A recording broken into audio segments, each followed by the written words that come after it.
Hello everyone, good morning. আজকে সকাল সকাল জানলার বাইরে একটা ইষ্টিকুটুম পাখি এসেছিল। ওর কালারটা এত সুন্দর ছিল, তাই ভাবলাম একটু তোমাদেরকেও দেখিয়ে দিই, আমিও দেখছি। তো সারাদিনটা আমার তো যেমন তেমন করে কেটেই গেল। বিকেলে গেছিলাম আজকে একটু হাটে। আমাদের এখানে নতুন করে শনিবারে, মানে প্রত্যেক শনিবারে হাট বসছে। এই হাটের খবরটা আমি কালকেই জানতে পেরেছি, তাই দুই ভাই বোন আজকেই বিকেলবেলা চলে এসেছি। আর এই 1 মাস হলো হাটটা বসছে। হাটে এসে কিন্তু হঠাৎই আমার একটা ব্লাউজ পছন্দ হয়ে গেছিলো মায়ের জন্য, তাই মায়ের জন্য ব্লাউজটা নিয়ে নিলাম। অ্যাকচুয়ালি আমি এসেছিলাম কিছু কিনতে না, দেখতে কি কি বসে কি কি বসে না। তো এসে দেখলাম অনেক কিছুই বসে।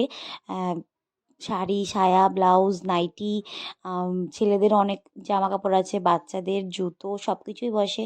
আর একটা ব্লাউজও দেখেছিলাম আমার বেনারসির সাথে ম্যাচিং করা, কিন্তু আমার কাছে তো ব্লাউজ আছে, বেনারসির পিসটাই আমি বাড়িয়ে রেখেছি, তার জন্য আর এটা নিলাম না। আর জামা কাপড় ছাড়াও কিন্তু দেখো মুদিখানা অনেক জিনিস বসে এখানে। তো আমি এটাই ভাবছিলাম যে দিল্লিতে যদি আমার বাড়ির পাশে একটা হাট বসতো এরকম সপ্তাহে একদিন, তো আমিও গিয়ে গিয়ে সস্তার জিনিস বস্তা ভরে বাড়িতে নিয়ে আসতাম। তো কিছু করার নেই, সেটা তো বসবে না। হাট ঘোরা তো আমাদের কমপ্লিট হয়ে গেল। তো এখানে আমরা এসেছিলাম একটু খেতে। এটা একটা চাটের দোকানে এসেছিলাম, ভাই নিয়ে এসেছিলো। ভাই বললো ওনার দোকান থেকে নাকি ভাই অনেক চাট খায়, তো ওর কথা শুনেই আমি এসেছি। পাপড়ি চাট না, ছিল না এটা, কিন্তু একটা চাট ছিল, 10 টাকা নিয়েছিলাম। খুব ভালো ছিল খেতে, দারুণ লাগছিল।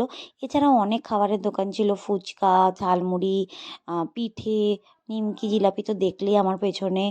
আর এই ভাপা পিঠা দেখলে না আমি লোভ সামলাতে পারি না, যেখানে দেখে ভাপা পিঠে খাই। আর এত গরম ছিল, এত টেস্টি ছিল।